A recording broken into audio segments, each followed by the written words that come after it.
సమయం దేవుని యొక్క వాక్యాన్ని మనం ధ్యానం చేసుకుందాం. ఆదికాండం గ్రంథం 4వ అధ్యాయం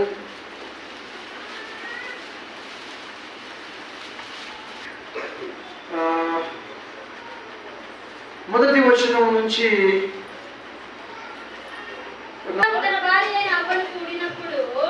ఆమె గర్భవతి అయి కయ్యూనును కని యెహోవా దయ వలన నేను ఒక మనిషిని సంపాదించుకున్నాననెను. తరువాత ఆమె అతని తమ్ముడు కొంతకాలం అయిన తరువాత కయ్యూను పొలము పంటలో కొంత యెహోవాకు అర్పణగా తెచ్చాడు. ఏబేలుకు తన మందలో తొలిచూలుగా పుట్టిన వాటిలో క్రొవ్విన వాటిని కొని తెచ్చాడు. యెహోవా ఏబేలును అతని అర్పణను లక్ష్య పెట్టాడు. కయ్యూనును అతని అర్పణ ఆయన లక్ష్య పెట్టలేదు కాబట్టి కయ్యూనుకు మిక్కిన కోపం వచ్చి అతడు తన ముఖమును చిన్నబుచ్చుకొనగా విశ్వాస జీవితంలో చాలాసార్లు వాక్యమును ఎరిగిన వారంగా మనం ఉన్నప్పటికీ, వాక్యం మనకు బాగా తెలిసినప్పటికీ చాలాసార్లు దేవుని యొక్క వాక్యములో మనము కరెక్ట్ గా లేకపోతూ ఉన్నాం. లేదా వాక్యాన్ని అనుసరించడానికి, వాక్యం ప్రకారం జీవించడానికి, ఎవరి వాక్యములు అంటే దేవుడు చెప్పినట్టుగా నడవడానికి మన జీవితంలో చాలా లోపాలు దొరుకుతూ ఉన్నాయి.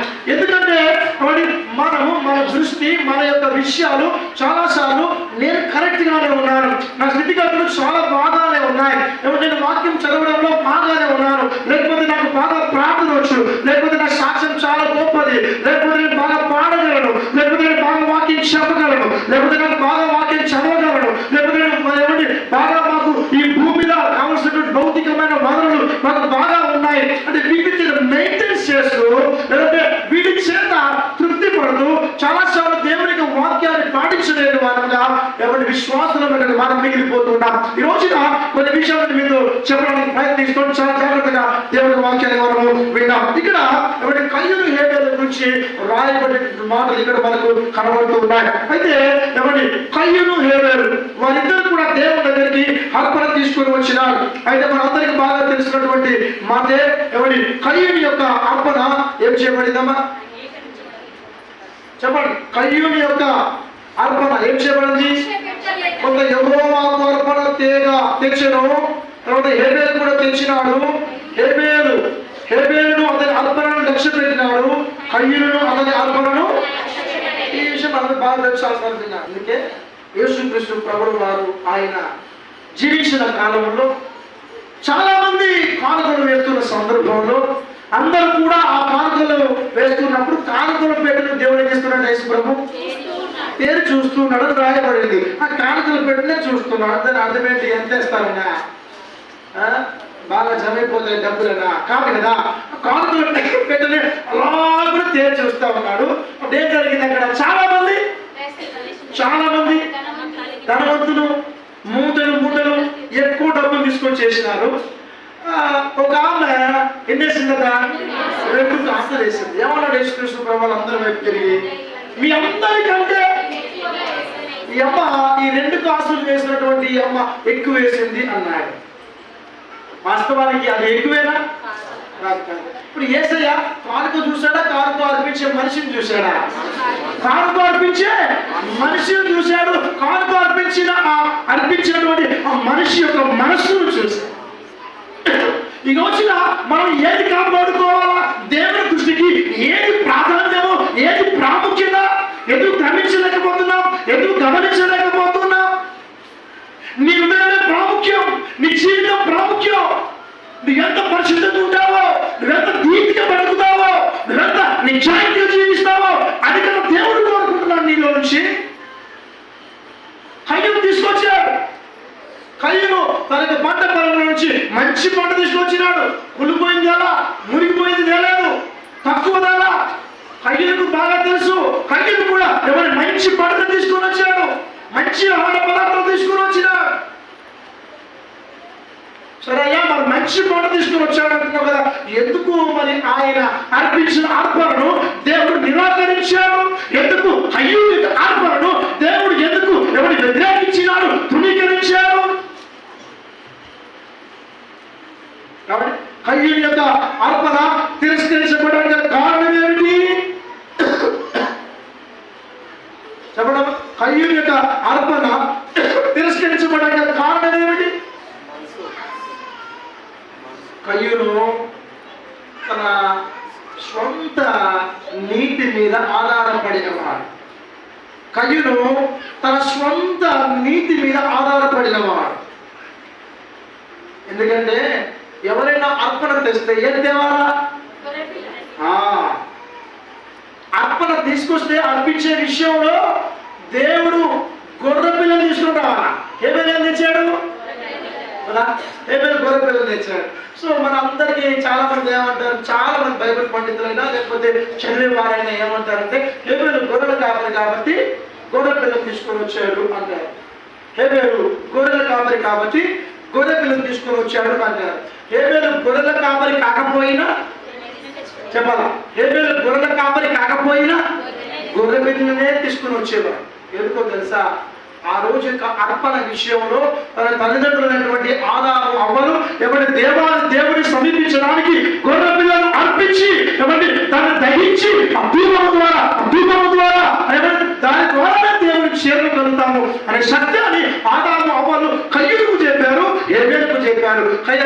హేబేలేమో పాటించాడు, కయ్యూనేమో నిరాకరించాడు. అతడు కూరగాయలు తినడం గల కారణం ఏమిటంటే తన స్వంత నీతి మీద, తన స్వంత విశ్వాసం పైన ఆధారపడి ఉన్నాడు. అంటే దేవుడిని చేరుకోవడానికి నా నీతి సరిపోతుంది అనుకున్నాడు, దేవుని సమీపించడానికి నా శక్తి సరిపోతుంది అనుకున్నాడు. అందుకే ఈ రోజుల్లో ప్రార్థనలు బంద్ అయ్యాయి, వాక్య పఠనాలు బంద్ అయ్యాయి, పాటలు, కుటుంబ ఆరాధన అంత మాత్రమే కాదు, ఉపవాస కూడికలు ఇవన్నీ కూడా ఎందుకు బంద్ పెట్టావు?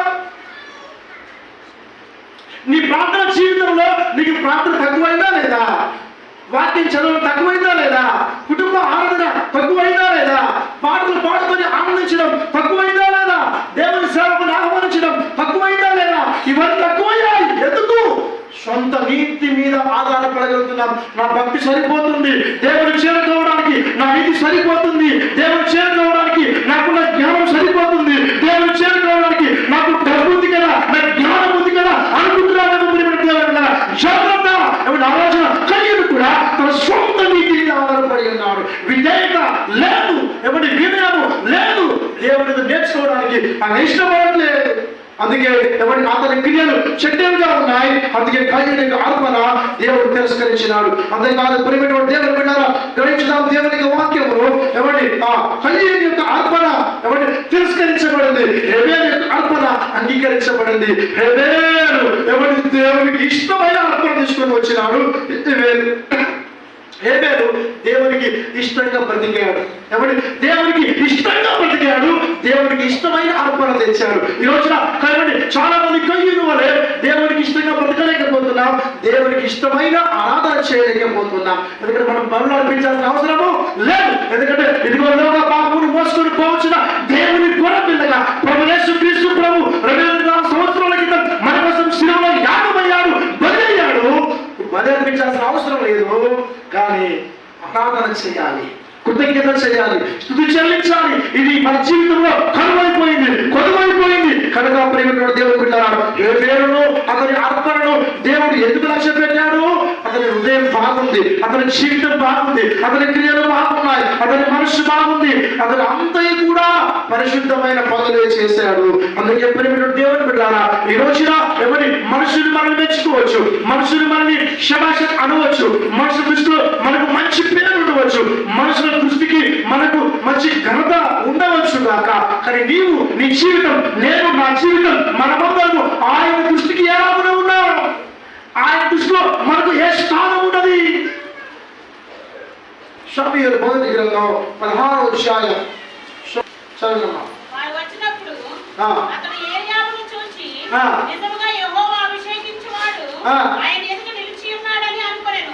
అయితే యెహోవా సమూయేలుకు ఇలాగు సెలవిచ్చెను, అతని రూపమును అతని ఎత్తును లక్ష్యపెట్టకుము, మనుషులు లక్ష్యపెట్టు వాటిని యెహోవా లక్ష్యపెట్టడు. మనుషులు లక్ష్యపెట్టు వాటిని యెహోవా లక్ష్యపెట్టడు. చాలండి. ఇక్కడ ఇశ్రాయేలుకు రాజుగా ఉండడానికి ఒక రాజు మాకు కావాలి అన్నప్పుడు సమూయేలు దేవుని చేత ప్రేరేపించబడిన వాడి యెష్షై కుమారుడు ఒకటి రాజుగా అభిషేకించడానికి యెష్షై ఇంటికి వచ్చినప్పుడు యెష్షై వాళ్ళ కుమారుడు పిలిచినప్పుడు ఎలీయాబును చూచి నిజంగా యెహోవా అభిషేకించిన వాడు ఆయన ఎదురు నిలిచి ఉన్న అయితే యెహోవా సమూయేలుతో ఇలా సెలవిచ్చెను.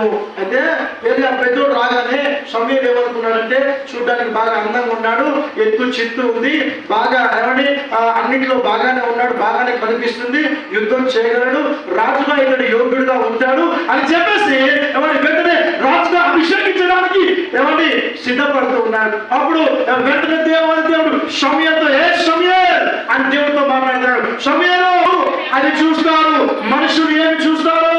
మనుషులు చూసే వాటిని దేవుడు చూడడు. మనుషులు విలువ ఇచ్చినట్టుగా, మనుషులు స్థానం ఇచ్చినట్టుగా, మనుషులు కోరుకుంటున్నట్లుగా దేవుడు అలా కోరుకోడు. ఎవరి అయితే రూపమును అతని ఎత్తును లక్ష్య పెట్టేదము, నేను అతనిని త్రోసివేసి ఉన్నాను. మనుషులు పై రూపమును లక్ష్య పెడుతుంది కానీ యెహోవానైన నేను దేవుడు హృదయమును పరిశోధించేవాడు, దేవుడు హృదయ అంతరంగము పరీక్షించేవాడు. నీ హృదయాన్ని దేవుడు కావాలని కోరుకుంటున్నాడు. దేవుడు బిడ్డారా, అతని రూపం బాగుంది, అతను అందంగా సౌందర్యవంతుడిగా ఉన్నాడు, కానీ ఎవరి సమయాన్ని నచ్చాడు కానీ దేవుడు నిరాకరించాడు, దేవుడు త్రోసివేశాడు. ఈరోజు దేవుని బిడ్డారా, గ్రహించుదాం దేవుని యొక్క వాక్యములు. ఎవరి మనమందరూ దేవుని యొక్క విషయంలో దేవుడు ఎలా ఉంటాడు, దేవుని యొక్క క్యారెక్టర్ ఏమిటనే విషయాన్ని మనం గ్రహించుదాం. ఆయన ఎవరి ఏమి కోరుకుంటున్నాడు?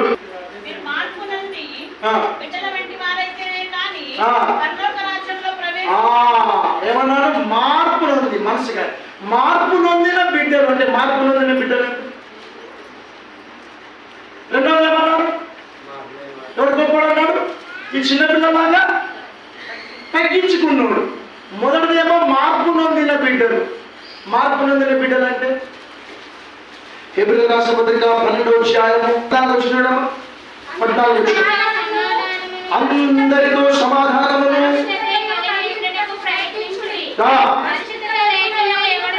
పరిశుద్ధత లేకుండా ఎవడు ప్రభువు చూడలేడు. హల్లెలూయా, హల్లెలూయా. దేవుని ముఖ్య ఉద్దేశం ఏమిటయ్యా అంటే, దేవుని బిడ్డలారా, అందరితో సమాధానమును పరిశుద్ధత కలిగి ఉండడానికి ప్రయత్నించండి.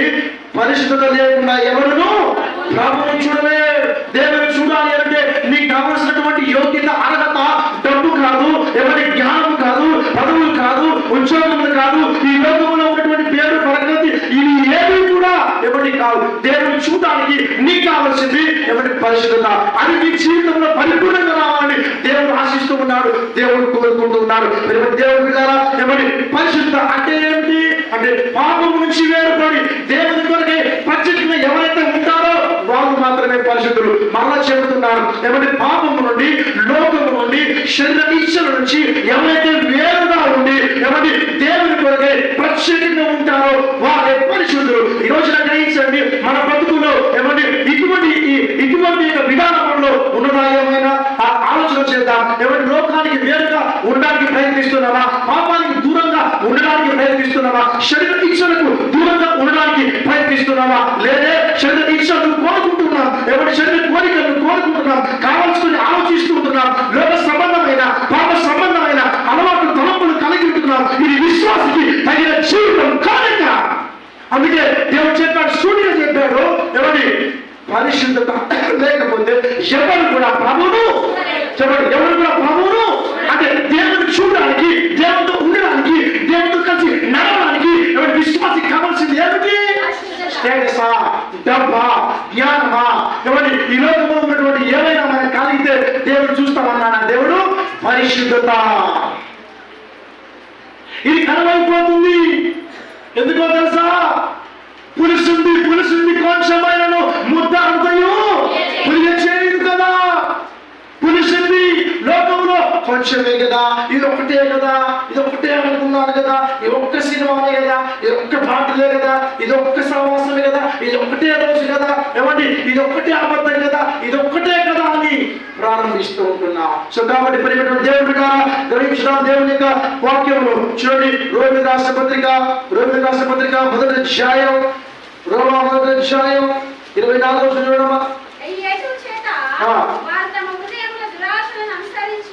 ఈ హేతువు చేత తమ హృదయంలో దురాశలను అనుసరించి శరీరములను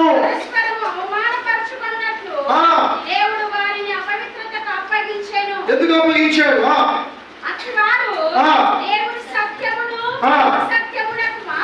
సృష్టికర్తకు ప్రతిగా ఇష్టమును పూజించి సేవించిరి. 28 వచ్చిన మరియు వారి మనసులో దేవునికి చోటు ఇవ్వలేకపోయింది కనుక వారి మనసులో దేవునికి చోటు ఇవ్వలేకపోయింది. శరీర కార్యములకు ఎవరి ఏకతాటిగా మనసు నిలిపి దేవుని వైపునకు రాకుండా, దేవునిలో నిలబడకుండా, దేవునిలో కొనసాగకుండా శరీర కార్యముల వైపునకు ఎవరైతే మనసు నిలుపుతారో ఎవరో తెలుసా? దేవునికి చోటు ఇవ్వని వారు. అంటే దేవునికి వారి జీవితంలో స్థానం లేదు, వారి కుటుంబంలో దేవునికి చోటు లేదు. అందుకే అంటాడు, మీరు మీ యొక్క మీ హృదయం లేదా మీ జీవితం మీరు దేవునికి ఆలయమై ఉన్నారని, దేవుని ఆత్మ మీలో నివసించుచున్నాడని మీరు ఎరుగరా? మీరు దేవుని ఆలయమై ఉన్నారని, దేవుని ఆత్మ మీలో నివసించుచున్నాడని మీరు ఎరుగరా? ఎందుకు మీ హృదయంలో అపవిత్రమైన వాడికి చోటిస్తున్నారు? ఎందుకు మీ హృదయంలో దేవునికి ఇష్టం లేని వాడికి చోటిస్తున్నారు? రాష్ట్రపతిగా 4వ అధ్యాయం 30వ వచనం, దుఃఖపెట్టకండి, దుఃఖపరచవద్దు. దేవుని మీరు ఏడ్పియకండి అంటున్నాడు.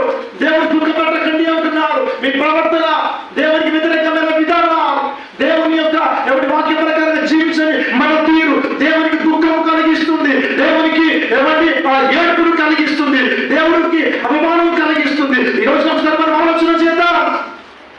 దేవునికి చోటు ఎందుకని మనసు ఎలా వస్తుందో తెలుసా?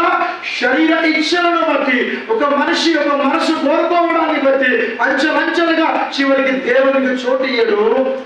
దేవుడు కూడా అతన్ని విడిచిపెట్టేస్తాడు, భ్రష్ట మనసుకు అప్పగించేస్తాడు. అందుకే ఒక విశ్వాసం కూడా చేయరాని ఒక అన్యుడిలో కూడా అటువంటి కార్యములు ఉండవు. ఒక అన్యుడు కూడా అటువంటి విధానాలలో చేయడు. ఒక అన్యుడు కూడా అలా ప్రవర్తించడు. అటువంటి ప్రవర్తన విశ్వాసంలోకి ఎందుకు వచ్చిందో తెలుసా? హృదయం మందు దేవుని ప్రతిష్ఠించుకోడు కనుక, హృదయంలో దేవునికి చోటు ఇయ్యనున్నాడు కనుక దేవుడు వారిని భ్రష్ట మనసుకు అప్పగిస్తాడు. ఇది చాలా డేంజర్, చాలా ప్రమాదకరమైనటువంటి స్థితి. దేవుడి ప్రకారం గ్రహించడం, దేవుని యొక్క వాక్యములు దేవుడు మన రూపమును, మన ఎత్తును, మనకున్న దేవుని బట్టి మనకి విలువ కాదు. దేవునికి కావాల్సింది నీ హృదయం దేవునికి కావాలి, నీ జీవితం దేవునికి కావాలి. నువ్వు ఎంత శుద్ధిగా, ఎంత పరిశుద్ధులుగా, ఎంత పవిత్రంగా ఉంటున్నావో దేవుడు అది మాత్రమే చూస్తాడు. అందుకే మీరు లోక మర్యాదను అనుసరింపగా ఉత్తమమును, అనుకూలమును, సంపూర్ణమునై ఉన్న దేవుని చిత్తమే పరీక్షించి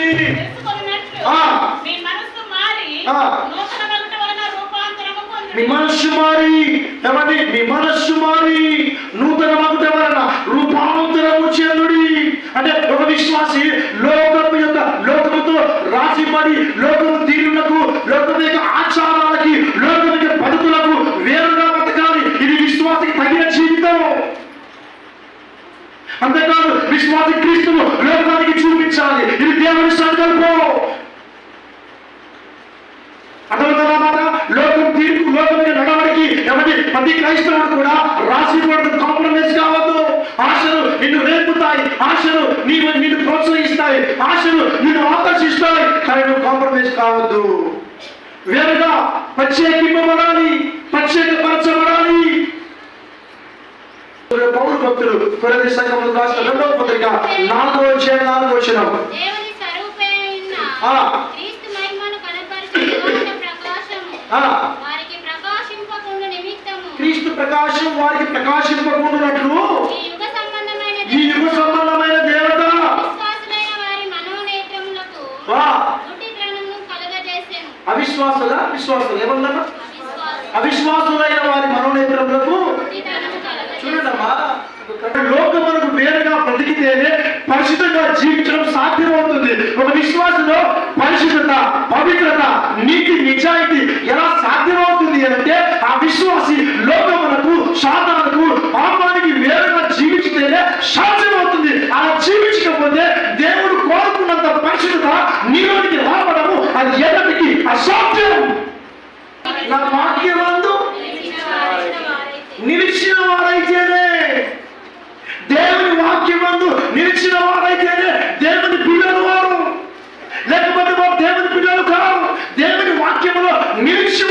చాలా ప్రాముఖ్యం. యూదులతో అంటున్నాడు, మీరు నన్ను వెంబడించడం కాదు, మీరు యూదులని కాదు, ఏమని నాకు తిరిగినంత మాత్రాన కాదు, సంఘానికి వెళ్ళినంత మాత్రాన కాదు, కాదు నిలిచినంత మాత్రాన కాదు, ఏమని దేవుని వాక్యంలో నిలిచిన వారైతేనే, నా వాక్యమందు మీరు నిలిచి ఉంటేనే మీరు నాకు నిజమైన శిష్యులు అన్నాడు. అప్పుడే మీకు సత్యము అర్థమవుతుంది అన్నాడు. వాక్యంలో నిలిచి లేని వారు ఎవరి వాక్యంలో నిలబడకపోతే తప్పకుండా విశ్వాసి ఎవరి పడిపోయే ప్రమాదం ఉంది, విశ్వాసి ఎవరి పతనమయ్యే ప్రమాదం ఉంది, విశ్వాసి దిగజారిపోయే ప్రమాదం ఉన్నది. కనుక ప్రేమిటువంటి దేవుడి విధాన గ్రహించుదాం. దేవుని యొక్క వాక్యములు, ఆయన వాక్యంలో మనము నిలబడి మనం చదువుకుందాం. చూడండి, యోహాను సువార్త 15వ అధ్యాయము 4వ వచనం 7వ వచనం. మీ యందు నేను నిలిచి ఉండును, మీరు నా యందు నిలిచి ఉండుడి, నేను మీ యందు నిలిచి ఉంటాను. తీగ ద్రాక్షావళిలో నిలిచి ఉంటేనే తప్ప తనంతట తానే ఏలాగు తీగను కోరుకున్న పరిశుద్ధత ఒక విశ్వాసంలో రావాలి. దేవుడు కోరుకున్నటువంటి నీతి, దేవుడు కోరుకున్నంత పవిత్రత విశ్వాసంలోనికి రావాలంటే విశ్వాసి లోకములకు వేరుగా, పాపములకు వేరుగా ప్రత్యేకించబడి ప్రభువులకు పరిశుద్ధంగా బ్రతకవలసినటువంటి అవసరత మనకి ఎంతైనా ఉంటుంది. అందుకని ప్రేమికుడు దేవుడు బిడ్డ అని మెచ్చుకున్నారు. దేవుడు మెచ్చుకున్నాడు. దేవుడు నచ్చిందా? దేవుని అమ్మ దేవుని ప్రసంగం దేవుడికి నచ్చిందా? కింద అతడు దేవుని మనుషులు మెచ్చుకున్నారు. అబ్బా, సాక్షాత్తు దేవుడు మాట్లాడుతున్నట్టుంది ఈ స్వరం. ఈయన మాటలు దేవుని స్వరంగా కనిపిస్తున్నాయట. కానీ అతని మాటలు దేవునికి మహిమకరముగా, అతని జీవితం దేవునికి మహిమకరముగా, అతని పిల్లలు దేవునికి మహిమకరముగా లేవు కనుక దేవుడి చేత చూసారా ఎంత భయంకరమైనటువంటి ప్రమాదం. సో విశ్వాసమైనటువంటి ప్రతి ఒక్కరూ కూడా మన జీవితాల్లో, మన కుటుంబంలో దేవుడు కోరుకున్నంత పరిశుద్ధత మనకు కావాలి అంటే లోకములకు వేరుగా, పాపములకు వేరుగా ఎవరి దేవునికి భయపడముగా మనం జీవిస్తే ప్రతి విశ్వాసంలో పరిశుద్ధత అనేది సాధ్యమవుతుంది. ఈ సాధకం ప్రతిదినం చేయాలి. ఏదో నెలకు ఒకసారో, ఏదో ఎప్పుడో మీటింగ్లకు వెళ్ళినప్పుడో కాదు, ప్రతిదినం కూడా వాక్యము చదువుతూ ఈ పవిత్రతను, ఈ పరిశుద్ధతను మనం సాధకం చేసేవారు ఉండాలి. కానీ మనుషులకు ఎత్తులు కానీ మనుషులు అర్పించే అర్పణలు కానీ చూసే దేవుడు కాదు. ఆయన నిర్ణయం చూస్తున్నాడు, ఆయన మనసును చూస్తున్నాడు, నీలో పవిత్రను కోరుకుంటున్నాడు, నీలో శుద్ధిని దేవుడు కోరుకుంటున్నాడు, నీ అంతరంగ హృదయంలో ఉన్న ఆయన ఎవరి దాన్ని దేవుడు చూస్తున్నాడు. శుద్ధిగా ఉంచుకుంటాడు.